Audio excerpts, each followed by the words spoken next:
방구 냄새가 굉장히 좀 독하고 이러면 일단은 장에 문제가 있다. 여러분들 이제 기본적으로 그렇게 생각을 하시잖아요. 근데 장에 좋다는 뭐 유산균을 먹어요, 뭐 소화효소제를 먹어요, 막 이렇게 시도를 하시죠. 그런데 간과하고 있는 부분들이 있습니다. 우리가 전체적으로 장 건강을 위해서는 뭐 소식을 하는 것이 중요하다고 얘기를 하지만 이런 상황을 벗어나기 위해서는 어떻게 보면 또 편식이 중요하다고 생각을 하는 게 그 이유도 가스가 차고 변비가 있고 설사를 자주 하고 뭐 꼭 설사까지는 아니어도 물음변을 보고 방구 냄새가 이제 굉장히 좀 독하고 이러면 일단은 장에 문제가 있다. 여러분들 이제 기본적으로 그렇게 생각을 하시잖아요. 근데 이게 정도가 좀 심하신 분들이 있습니다. 내가 이제 뭔가 음식을 먹고 예를 들어서 오늘 보리밥을 좀 먹었어요. 그러면은 방구가 좀 많이 나오지 않습니까? 그런 것들은 사실 넘어갈 수가 있잖아요. 오늘은 문제가 생겼지만 내일은 괜찮을 때, 이럴 때는 사실 큰 문제가 되지 않는다 라고 보시면 되는데요. 이것이 내가 아무리 뭔가를 조심을 해도 계속 문제가 생기고 이것이 결국은 대인관계에도 문제가 심각해지면 이거는 질병으로 볼 수가 있는 거죠. 이게 자율신경하고 관련이 되어 있음에도 불구하고 장 문제를 자율신경과 연결시켜가지고 문제들을 이해하시고 해결해 보려고 하는 노력들을 병원에서도 잘 하지 않고 있기 때문에 이런 문제들을 혼자서 고생해야 되는 그런 경우들이 굉장히 많이 있습니다. 꼭 문제가 된다 안 된다, 뭐 트림이 뭐 좀 하니까 문제고 뭐 방구를 좀 낀다고 문제다. 이게 내가 생각하기에 주관적으로 일상생활에 영향을 주고 대인관계에도 영향을 준다. 그러면 그게 5번이 돼도 문제가 될 수 있고요. 이게 어떤 다른 증상들을 다 만들어낸다. 예를 들면 트림은 이런 거죠. 위장에 들어있는 가스가 위로 올라오는 게 트림이지 않습니까?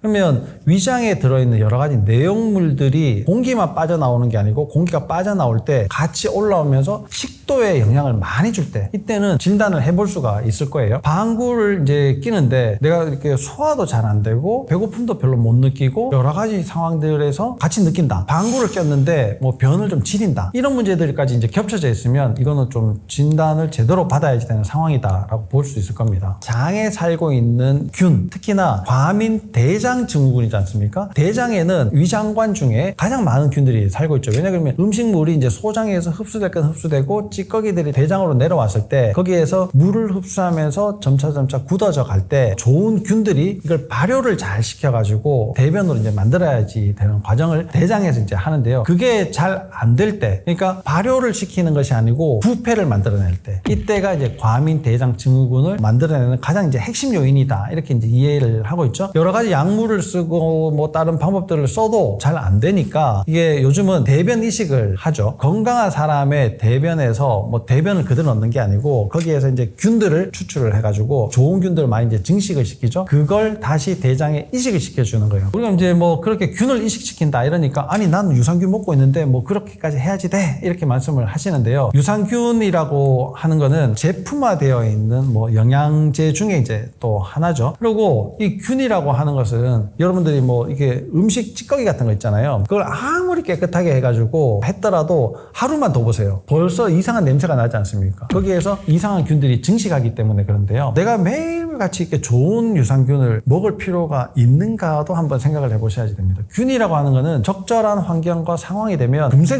증식을 하는 게 특징이거든요. 그런데 나는 왜 한 번 먹은 균으로 증식을 시키지 못하고 매일같이 유산균을 먹어야지만 좋고 유산균을 안 먹으면 또 장이 이상하게 되는가에 대해서도 꼭 생각을 해보셔야 돼요. 그런 것들을 이제 극복하기 위해서 이제 대변 이식까지 이제 하게 됐죠. 여러 좋은 균들의 균종을 이제 뽑아가지고 장에 이식을 시켜서 개선시키는 방법인데 이 균들이 거기서 잘 살면 좋은데요. 잘 살지 못하는 경우들도 굉장히 많이 있죠. 그래서 효과를 본 분들도 있고 잘 못 본 분들이 있는데 그럼 이 차이는 뭔가? 결국은 대장의 점막 상태가 나빠졌을 때 여러 나쁜 균들이 쉽게 자라게 되고요. 좋은 균들을 이식을 했다 하더라도 오래 못 가게 되는 상황이 만들어지게 되는 거죠. 대장의 점막은 그러면 왜 나빠지는가? 이 첫 번째 단추가 고장났기 때문에 그렇습니다. 그럼 첫 번째 단추가 어디인가? 물론 이제 위장관을 봤을 때는 제일 첫 번째 이제 소화기관으로는 입을 우리가 제일 첫 번째 이제 꼽기는 하지만 입은 흡입은 저작 작용을 하고 삼키는 작용을 하지 않습니까? 그 중간에 지나가는 식도는 그냥 지나가는 통로로서 이제 역할을 하게 되는 거죠. 가장 핵심적으로 우리가 먹은 음식에 대해서 작용을 하는 것은 위장이죠. 그래서 위장관에 대해서 첫 번째 단초는 이제 위장으로 이제 꼽는데요. 위장에서 위산이 충분히 나와야 되는데 이 현대인들은 위산이 잘 안 나오는 분들이 굉장히 많습니다. 그 이유도 점막이 얇아져 있기 때문에 그런데요. 위 점막이 얇아지게 되면 소장, 대장의 점막도 동시다발적으로 같이 얇아지게 된다라는 걸 꼭 염두에 두셔야지 됩니다. 그러면은 위장의 건강을 잘 지켜야 과민 대장의 문제들을 벗어날 수가 있는데요. 위장을 망가뜨리는 방법을 하지 말아야지 되는 거예요. 위장의 좋은 방법들보다도 망가뜨리는 방법을 더 우선적으로 조심하셔야 되는데 왜 위장이 기능이 망가지느냐? 제일 첫 번째가 과식할 때입니다. 두 번째가 설탕, 밀가루, 음료수, 과일을 많이 자주 섭취를 할 때예요. 세 번째가 매운 음식을 먹을 때 그 위장 점막은 쉽게 이제 망가지게 되는 거죠. 이걸 반복적으로 했을 때 망가지게 되는데요. 그렇게 되면 보통 흔히 느끼는 이제 뭐 역류성 식도염, 그 다음에 소화 불량, 그 다음에 가스가 차고 물음변을 보고 그렇게 이제 이어지게 되는데요. 이 점막 상태가 위장에서부터 시작이 돼서 결국은 장으로 가는데 우리는 과민 대장이라 그러면 장 상태 개선, 특히 대장의 상태를 개선시키기 위해서는 노력을 하거든요. 그러니까 문제가 해결되지 않고 계속 뭐 잠깐 좋은 듯 하다가 또 나빠지거나 아니면 아예 처음부터 효과가 없거나 이런 문제들을 이제 계속 겪게 되는 게 현 세태의 문제라고 말씀드릴 수 있습니다. 장에서 그 기본이 뭐냐? 바로 점막의 두께입니다. 이 점막이 일정 수준으로 계속 두꺼운 상태를 유지를 한다면 내 장은 아주 건강하게 유지가 될 수 있는데요. 점막은 95%가 물이에요. 연동이 잘 된다. 그러니까 장이 원활하게 규칙적으로 잘 움직인다라고 하는 거는 근육의 활동이 원활하게 잘 움직인다라는 이야기고요. 근육의 활동이 잘 움직이려면 결국은 장의 혈액순환이 잘 되어야 된다라고 다시 이야기를 할 수가 있어요. 우리 몸의 혈관 분포를 보면요. 혈관 단일 기관 내에서 혈관을 가장 많이 보유하고 있는 것이 이제 장이고요. 그 다음이 간이고요. 그 다음 폐가 되고 콩팥, 뇌 이런 식으로 이제 혈관의 분포를 이제 굉장히 많이 가지게 되는데 혈관을 많이 가지고 있다고 이제 하는 얘기는 결국은 혈액의 양도 많아야지 된다는 거예요. 혈액의 양이 장으로 충분히 가야지만 연동운동이 잘 되게 되고요. 연동운동이 잘 될 때 그 기능이 잘 유지가 되고 그 기능이 잘 유지가 됐을 때 점막이 충분하게 두꺼운 상태를 유지할 수 있고 점막이 충분히 두꺼운 상태가 유지가 됐을 때 그것이 대장에도 좋은 균들을 유지할 수 있고 증식시킬 수 있도록 만들어낸다는 겁니다. 장 건강이 별로 좋지 않으신 분들은 사실 입맛도 별로 없죠. 그리고 내가 뭘 먹었을 때 소화가 잘 안 된다거나 뭐 장에 가스가 찬다거나 그것이 또 이제 뭐 속에서 부글거리면 혼자서 견뎌내겠지만 밖으로 뭐 방구처럼 나온다든지 이런 여러 가지 이제 곤란한 상황들 때문에 먹는 것들이 자꾸 줄어들어요. 그러다 보니까 적은 양을 먹기도 먹지만 내가 이 음식은 문제가 있어 이걸 먹지 말아야 되겠어 요 음식만 먹어야지 하는 것이 시간이 지나면 지날수록 점점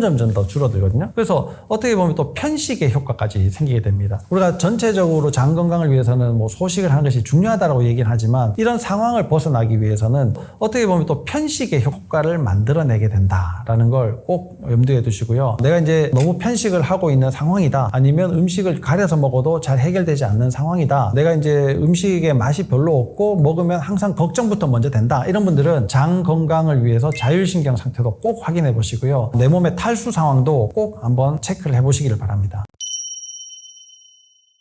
위내시경을 했는데 만성 위염이 있어요. 그러면 일단은 점막이 오랜 기간 좀 얇아져 있는 상태가 유지가 됐다. 이렇게 생각하시면 됩니다. 만약에 위축성 위염이 있다. 그러면 점막 상태가 굉장히 얇아져 있어서 장벽 자체가 좀 위험한 지경에 이르렀다. 이렇게 생각하시면 되고요. 장상피 화생이 있다. 이러면 점막이 군데군데 완전하게 망가져서 이 세포 자체까지 장세포까지 망가져 있는 상태다라고 보시면 됩니다. 만약에 여기에 헬리코박터가 딱 붙어 있다. 그러면 이게 위암으로 가는 급행 열차를 탄 상태다라고 이제 이해를 하시면 됩니다. 이게 이제 점막 상태를 직접적으로는 아니지만 간접적으로 평가를 해주는 방법이다라고 보시면 되는데 거기에 대해 가지고 그렇게 심도 있게 설명을 하지도 않고 기능에 어떻게 하면 복구를 할 수 있는가에 대해서도 얘기를 하지 않고 누구나 가지고 있을 수 있어요. 이런 일이 있을 수 있어요. 뭐 현대인이라면 뭐 위험 정도는 다 있죠. 라고 이야기를 하니까 본인도 스스로 가볍게 여기시는 거예요. 위장은 이제 그런 문제들로 상태별로 내가 점막을 좀 평가를 하시면 되고요. 대장 내시경을 했는데 용종이 있다. 이게 이제 벌써 점막이 망가져서 세포가 자극을 자꾸 받아서 과증식을 하고 있다라고 보시면 됩니다. 이게 증식이라고 하는 과정들은 항상 소멸과 증식을 일정 수준으로 일정 기간을 통해서 이제 계속 하게는 되어 있는데 과증식, 너무 과하게 증식한다. 이게 이제 문제가 되는 거죠. 점막이 상당히 얇아져서 장세포가 직접적으로 영향을 받고 그래서 이게 이제 흉터처럼 부풀어 나는 게 이제 과증식의 과정인데 대장에는 균들이 굉장히 많다 보니까 이게 균하고 장세포와 접촉하면 안 되는데 접촉을 하게 되면서 문제를 많이 일으키게 되는 거예요. 이게 아무리 좋은 균이라고 해도 그렇게 장세포와 직접적으로 이제 접촉을 하게 되면 문제들을 많이 일으키게 되는데요. 그런 상태가 되면 좋은 균보다도 나쁜 균이 더 많아지게 되거든요. 그러니까 더 이상한 상황이 만들어지게 되는 거고 그게 유지가 되다 보면 선종이라는 것이 생기게 되죠. 내가 장에 대장 내시경을 했는데 선종을 제거를 했어요. 위장의 선종은 대장의 선종보다 훨씬 더 황당한 장 상태다 이렇게 보시면 되는데 대장에서 선종이 발견돼서 이런 분들은 반드시 그걸 제거를 해서 암이 생기고 있는가 아닌가를 이제 평가를 하게 되는 거예요. 그래서 요즘은 대장 내시경을 하면서 대장암의 초기 대장암을 진단받으신 분들 굉장히 많이 있거든요. 그런 분들이 다 선종까지 진행이 돼서 선종에서 암세포가 생기기 시작한 때이기 때문에 선종을 제거하면서 대장암을 진단받게 되는 경우다라고 보시면 되는데 그렇게 장점막은 많이 망가져 있는 상태를 간접적으로 평가를 할 수가 있습니다. 그래서 여러분들 건강검진을 이렇게 하신 걸 보시고 내용을 보고 점막 이야기는 단 한 단어도 없다라고 해도 내 점막 상태가 이렇구나라는 걸 이해하시면 좋을 것 같습니다. 점막은 95%가 물이에요. 물이 이제 충분해야지 되는데 현대인들은 대부분 탈수입니다. 그러니까 장으로 가야지 되는 그런 물이 부족하게 될 가능성들이 굉장히 많아요. 근데 내 몸에서 물을 이제 늘리기 위해 가지고 많은 분들이 또 이제 물을 섭취를 많이 하죠. 난 2리터씩 3리터씩 마시는데 커피는 마시지만 그래도 그거를 극복하기 위해서 3리터 4리터를 마셔요. 이런 분들이 굉장히 많이 있어요. 근데 이렇게 물을 많이 마신다 하더라도 내가 저염식을 하지 않습니까? 그러면 내 몸에 물이 남아있잖아요. 이게 또 다른 탈수를 만들어내게 됩니다. 그러니까 저염식을 일단 하지 말아야지 이제 되는데요. 일단 장에 문제가 있으신 분들은 저염식을 굉장히 조심을 하셔야 되는데 싱겁게 이만큼 먹는 사람하고 간을 맞춰서 먹는 요만큼 먹는 사람하고 비교를 하면 거의 비슷한 수준의 저염식을 먹는다고 보시면 됩니다. 그러니까 내가 뭐 다이어트를 하고 소식을 하고 이런 분들은 조금 더 간을 맞추는 거에 좀 더 신경 쓰시고 짜게 먹어라 이런 건 아니지만 약간 작게 먹는다면 짭짤하게 먹는 것도 나쁘진 않다라고 이제 보고요. 그 다음에 싱겁게 먹는 것은 절대로 하지 말아라. 그래야 내가 물을 1리터를 마셔도 내 몸에 물이 남게 되는 가능성이 훨씬 더 높게 되고 내 몸에 물이 일단 남아있어야 장 점막으로 보내줄 수 있는 물이 많아지게 되는 겁니다. 장 건강 그러면 당연히 이제 뭐 채소, 식이섬유를 많이 먹어야 되고 또 식이섬유의 버금가도로 중요하다고 생각을 하는 게 유산균이죠. 둘 다 뭐 이론적으로는 굉장히 좋은 겁니다. 근데 이게 내 몸에 맞느냐 안 맞느냐는 또 다른 문제가 되는 거죠. 그리고 이게 좋다 그래서 이제 과하게 하시는 분들도 많이 있거든요. 나는 아침마다 야채를 갈아서 마셔요. 이렇게 하시는 분들 중에서도 장에 가스가 쉽게 이제 생기시는 분들이 굉장히 많이 있는데요. 이 식이섬유가 너무 과다하게 들어갔을 때도 가스를 쉽게 만들어낼 수 있다는 것도 여러분 잘 아셔야지 돼요. 그래서 가스가 만들어지니까 이제는 내가 식이섬유를 많이 먹는데 식이섬유를 먹어도 가스가 더 생기는 것 같고 이런 분들은 식이섬유의 양을 더 줄여보세요. 조절을 일단은 먼저 해보시고 또 상황이 어떻게 변해가는가를 꼭 보셔야지 되는데 이게 잘 이용이 되려면 결국은 또 좋은 균이 있어야지 되죠. 좋은 균을 집어넣어 주는 것도 중요하지만 균이라고 하는 것은 번식을 굉장히 이제 쉽게 잘 할 수가 있어요. 근데 나쁜 균이 있으면 이게 번식이 잘 안 되거든요. 그러니까 나쁜 균을 없애는 것이 가장 중요한데요. 나쁜 균을 없애기 위해서 또 식습관을 고쳐야지 되고 뭐 이렇게 이제 무한 반복을 계속 하게 되는데 그 연쇄고리를 한번 탁 확실하게 끊어볼 필요가 있습니다. 그게 이제 과민성 대장을 잘 치료를 하기 위해서 적절한 균에 대해서 적절한 항생제를 찾아서 치료를 해보는 것이 가장 중요하다라고 이제 생각이 되는데요. 이 식이섬유를 너무 과하게 드시면 여러 가지 이제 뭐 미네랄 성분이라든지 이런 것들까지도 이제 흡착하기 때문에 실제 또 장세포가 원활하게 활동하는데 또 장에서 좋은 균이 만들어지는데 또 영향을 많이 또 주게 되기 때문에 그 나한테 맞는 적절한 양을 잘 찾아내는 것이 중요합니다. 근데 본인이 혼자서 하기는 쉽지 않은 분들도 많죠. 그렇게 조절한다고 하는데도 좋지 않은 분들이 많으면 반드시 확인을 한번 해보시고 그 악순환의 고리를 한 번에 탁 끊어낼 수 있는 계기를 만들어 보시기를 바랍니다.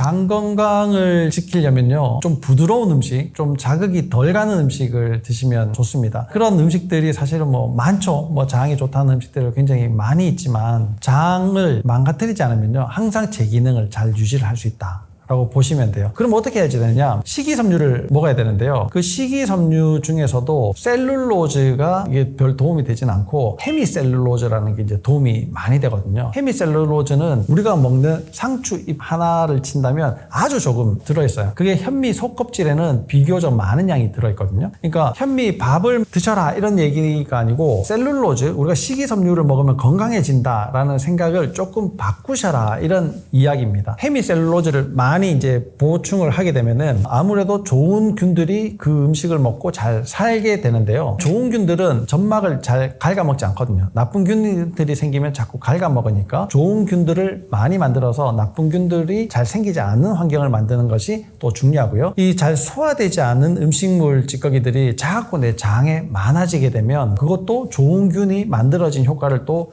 감소시키거든요. 변을 이렇게 보는 게 굉장히 중요하죠. 잘 먹고 잘 자고 잘 싸고에 이제 들어가는 항목이니까 싸는 게 이제 굉장히 이제 중요한데요. 무름변을 보시는 분들은 변비가 없다고 너무 좋아하세요. 그러니까 나는 아침마다 변을 봐요. 규칙적으로 봐요. 그런데 무름변이에요. 그래도 괜찮아요. 뭐 난 소화 안 된 적도 없고 이렇게 이제 이야기를 하시는 분들이 많은데 그것도 문제기는 문제예요. 그런데 더 문제는 변 볼 때마다 너무 고생하시는 이제 분들이에요. 변비가 큰 문제 중에 이제 하나인데요. 변을 볼 때 우리가 보통은 이제 다 수세식 화장실을 이제 요즘은 다 쓰지 않습니까? 수세식 화장실의 가장 큰 단점은 항문에 밀어내는 힘 자체가 한번 반감이 되는 효과가 생기게 되거든요. 물론 이제 장에 별로 문제가 없으신 분들은 밀어내는 것도 사실 뭐 어렵지 않으실 텐데요. 그렇게 뭔가 문제가 있으신 분들은 복압을 조금 올려주는 자세를 좀 해주면 좋습니다. 발 받침대를 사용을 해보는 거죠. 아주 간단한 방법인데요. 우리가 보통 이제 변이 잘 안 나오고 이럴 때 막 뒤꿈치를 들고 힘을 주고 몸을 숙이고 이렇게 이제 변을 보는 경우들이 많잖아요. 이게 반복적으로 됐을 때는 항문에도 큰 영향들을 많이 주고 또 치질도 만들고 여러 가지 이제 다른 문제들을 만들어낼 수 있으니까 발판을 사용해 보시는 것이 좋은데요. 괜찮았는데 성인이 돼서 문제가 생겼을 때도 발판을 좀 사용을 하시면 배변을 좀 더 원활하게 볼 수 있는 계기를 만들어낼 수가 있을 겁니다. 변비의 문제는 탈수랑도 굉장히 관련이 많거든요. 내 몸에 물이 모자라니까 똥에 있는 물까지도 다 빨아와가지고 내 몸에서 사용을 해야 되니까 더 똥이 딱딱해지고 작아지니까 부피가 적어서 장에서 밀어내기가 또 어려워지고 이게 부피를 어느 정도 모을 때까지 계속 변을 저장을 해야지 돼요. 저장하다 보면 더 딱딱하고 마르게 되고 이게 이제 반복되면서 이제 변비가 생기고 장의 문제들을 같이 이제 만들어내게 되는 경우들이 많기 때문에 여러 가지 배변 보는 자세, 습관 이런 것들을 간단한 방법을 통해서라도 한번 만들어 보시면 좋을 것 같습니다. 의외로 속방구를 끼시는 여성분들이 굉장히 많이 있거든요. 뭐 이게 밖으로 안 나오니까 그나마 좀 낫다고 하지만 그분들 나름대로는 밖으로 차라리 방구가 나오는 게 더 편하겠다라고 이야기를 하시는 분들이 많고 사실 이제 속방구 때문에 화장실에 들락날락 하면서 그 방구를 껴보려고 굉장히 노력하시는 분들도 굉장히 많이 있습니다. 근데 이 속방구가 생기는 그 제일 첫 번째가 장에서 이상한 가스가 만들어지기 때문에 그렇죠. 그래서 속에 가스가 계속 있는데 밖으로 나오지는 못하는 상태가 이제 속방구잖아요. 이게 가스를 덜 만들어내는 것이 가장 중요한데요. 가스를 좀 덜 만들어내려면 일단 나쁜 균이 없어야지 되고 나쁜 균이 없으려면 장 점막이 좀 두꺼워야지 이제 되는데 이 장 점막이 두껍지 못한 상태로 유지가 되는 것이 탈수가 영향을 아주 많이 줍니다. 근데 탈수가 되면 또 변비가 생겨요. 그러니까 이게 전혀 다른 문제가 아니고요. 그 문제가 그 문제다. 결국은 뿌리는 같고 한 뿌리에서 여러 가지 현상으로 나타난다 라고 보시면 됩니다. 무름변이라고 그러면 장점막이 두꺼우냐? 아니죠. 무름변도 무름변 나름대로 장점막이 얇아져 있는 거고요. 변비나 속방구가 있는 분들도 점막이 이제 얇아져 있는 건데 이런 분들은 변을 잘 보려고 식이섬유를 과다하게 섭취하고 있는 경향들도 많이 늘어납니다. 이 가스가 많이 생기는 거는 나쁜 균이 많아서도 그렇지만 이 식이섬유가 너무 과다하게 내가 처리를 해낼 수 있는 양보다도 훨씬 더 과다하게 생겼을 때 가스가 많이 만들어지는 경향들도 생기게 되거든요. 그래서 그래서 식이섬유의 양도 이렇게 조절을 해 보셔야지 되는데, 가장 기본적으로 우리가 이제 아무도 이야기하지 않는 그런 문제들은 장의 연동운동이에요. 연동운동이 가스를 조금씩 생기면 조금씩 모아가지고 방구의 형태가 되도록 가스를 모아서 한 번에 빵 배출을 시킬 수 있도록 만들어야지 되는 이 연동운동 자체가 안 되니까 이상하게 움직이다 보니까 장에 가스가 밀려서 나가는 게 아니라 어느 한 곳에 계속 차게 되는 거예요. 이 연동운동의 문제들은 결국은 등척추와 관련이 되거든요. 이 척추 문제가 자율신경의 문제와 관련이 있기 때문에 자율신경이 나쁜 상태다. 내가 변비를 앓고 있고 속방구가 계속 있고 심지어는 뭐 속방구가 아니어도 방구를 자주 끼고 트림을 하고 역류성 식도염이 생기고, 이 모든 문제가 장에 관련되어 있는 이 문제들이 자율신경과도 아주 밀접한 관련이 있다는 걸 꼭 염두에 두시기를 바랍니다. 장 건강을 잃어버리신 분들 너무나 많이 있습니다. 특히 여성분들이 좀 더 많다라고는 할 수 있지만 남성분들도 안전하지는 않습니다. 그러니까 장이 식물의 뿌리와 같다. 결국은 내가 문제가 생기는 것은 장 건강을 잃었기 때문이고 혈액순환이 안 되기 때문이다. 이 두 가지로 아주 압축시켜서 이야기를 할 수 있을 만큼 장 건강은 굉장히 이제 중요하게 작용을 하는데요. 현대인이라면 누구나 한 번씩 겪어봤을 가능성이 있고, 지금 겪고 있지 않다 하더라도 겪게 될 가능성들이 매우 높다라고 이야기를 할 정도로 장 건강은 누구나 다 겪게 되는데, 마땅한 방법이 현대의학에서는 아직 없다라는 것도 꼭 염두에 두시고, 본인이 스스로 노력을 해서 개선시키려고 하는 것도 중요하지만 본인이 스스로 해서 개선되지 않을 때는 반드시 정확한 상태를 확인해보는 검사들도 해보시고, 치료를 할 수 있는, 특히나 자율신경과 관련돼서 치료를 할 수 있는 곳을 찾아서 여러분들 장 건강을 회복시키는 것이 여러분들의 노년을 위해서 가장 큰 투자다. 돈을 버는 것보다 훨씬 더 큰 투자가 된다라고 염두에 두시면 좋을 것 같습니다.